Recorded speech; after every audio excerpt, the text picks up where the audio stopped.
Good morning, Belen. I'm Mark Novus. And I'm Nicholas Roca. Welcome to this edition of WBLN for today, February 26, 2016.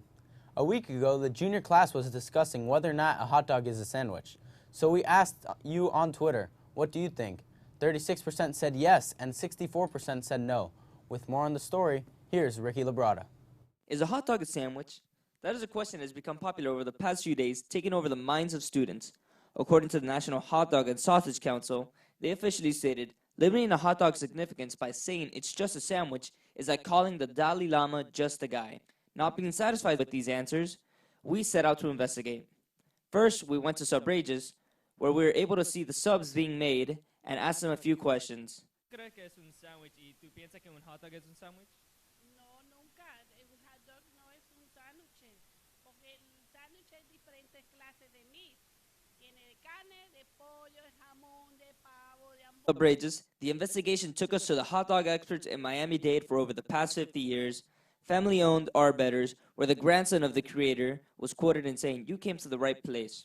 A hot dog is not a sandwich, but it is its own special thing, especially here at Arbetters. The verdict in the end of this investigation, according to all three of our sources, is that a hot dog is not a sandwich.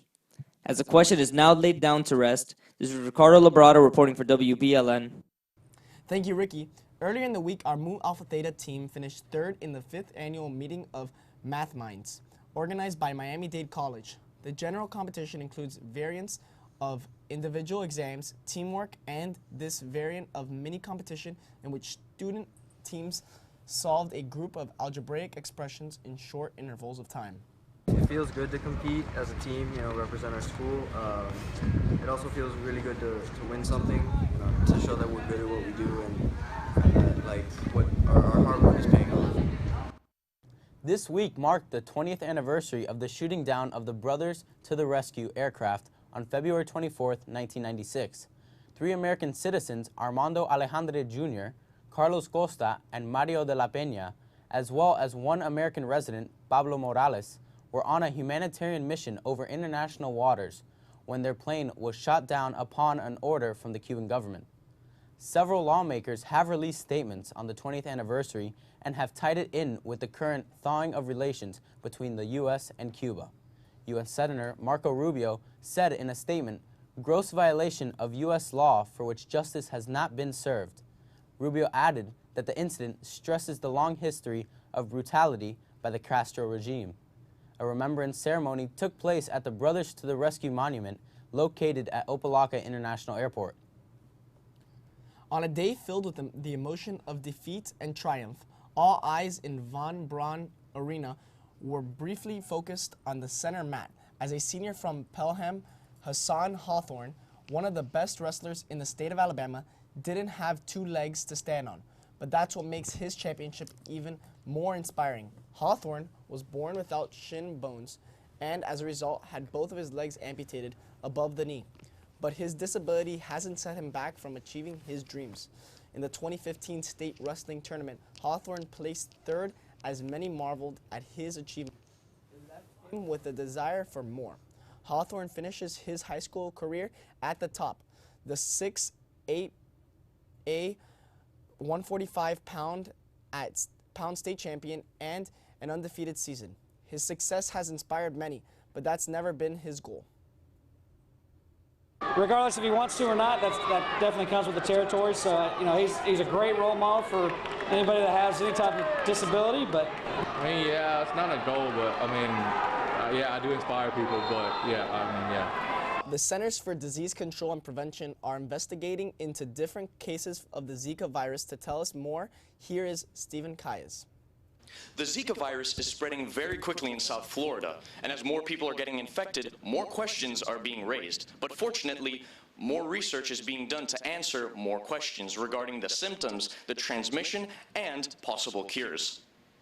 Zika transfers primarily through mosquitoes, who bite already infected people. But recent data shows that Zika is also traveling through sexual contact.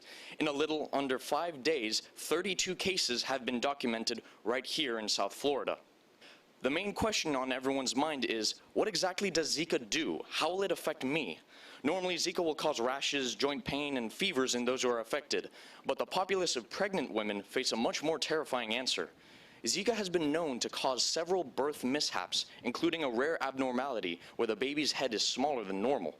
This can lead to serious brain damage or even death. As for prevention, there are no vaccines currently available to the public. The Center for Disease Control simply recommends that you stay away from areas with many mosquitoes. As for pregnant women in any trimester, the CDC also recommends that you postpone traveling before giving birth until more information on the Zika virus has been attained. For more information, you can visit cdc.gov, and they'll give you all the information you need on the Zika virus and frequently asked questions. For WBLN, I'm Stephen Calles.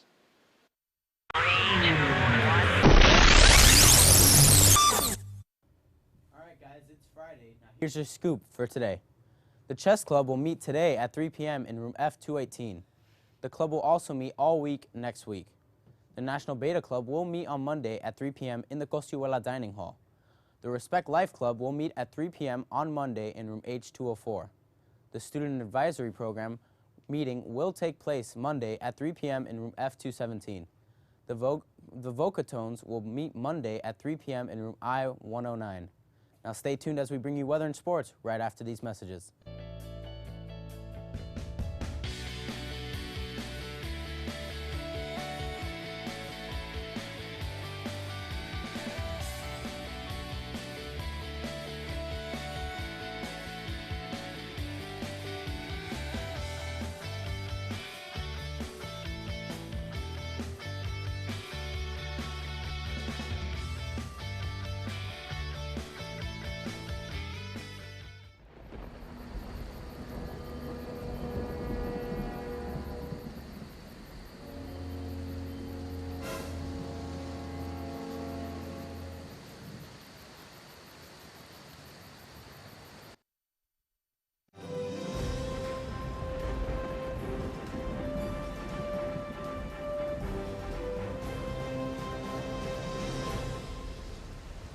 Good morning, guys.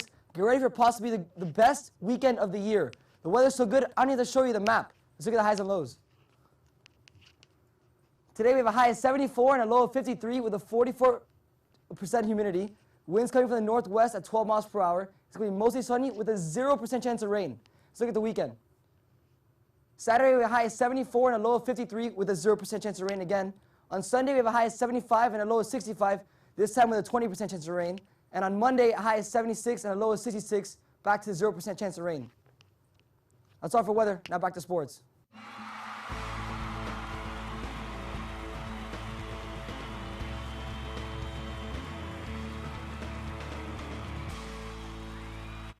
Belen Jesuit Lacrosse defeated Coral Reef 15-2, raising their record to 7-0. Gabby Garcia had 3 goals. Johnny Powell had 3 goals and an assist. Brian Pascual had 2 goals. Dieter Prussing had 2 goals. Nico Smith had 2 goals. Robert Fernandez, Patrick Arian, Adrian Ray each had 1 goal apiece. Matt Salas had 8 saves in the net. Ricky Mayo and Carlos Romeo went 14 for 18 from the faceoff. Their next game will be Saturday on the Hernandez Field at 11 a.m. It's senior day. Varsity lacrosse team plays against Western at 11 a.m. at Belen on Saturday. The JV will be playing in a rivalry match on Saturday that you don't want to miss. They're taking on Columbus at Belen at 1 p.m. The middle school gold lacrosse team is going up against Palmetto. The varsity volleyball team took on Alonzo Mourning High School yesterday at the Sunset preseason tournament. The Wolverines could not keep up with the Sharks, losing the match in straight sets. The Wolverines take on Coral Reef today at 6 at Sunset High School. The JV team hit the field against Westminster Christian. Hugo Garcia went 2 for 3 with an RBI. Dorian Gonzalez went 2 for 3 and scored 1 run. Josh Salandri went 2 for 3 with 1 run scored, and Kevin Martin went 2 innings, pitching 3 strikeouts. The final score was Belen 7, Westminster 2. Tomorrow, the JV baseball team faces off against Archbishop McCarthy at Belen. The varsity team also will be taking on Archbishop McCarthy in an away game. Coming off a win, the Saturday, the game is at Palmetto at 9 a.m. The varsity track and field team have a track meet on Saturday at Ferguson at 9 a.m. The middle school track and field team have a meet on Saturday here at Belen at 2 a.m. The 6th grade track and field team have a meet on Saturday at Belen. The meet is at 9. The game begins at 6. That's all for sports. Now back to you guys at the desk. Thank you, Alejandro. Be sure to follow us on YouTube, Twitter, and Facebook for all the latest news and pictures. I'm Mark Novus. And I'm Nicholas Roca. From everyone here at WBLN, have a wonderful day. Thanks for watching and stay golden, Wolverines.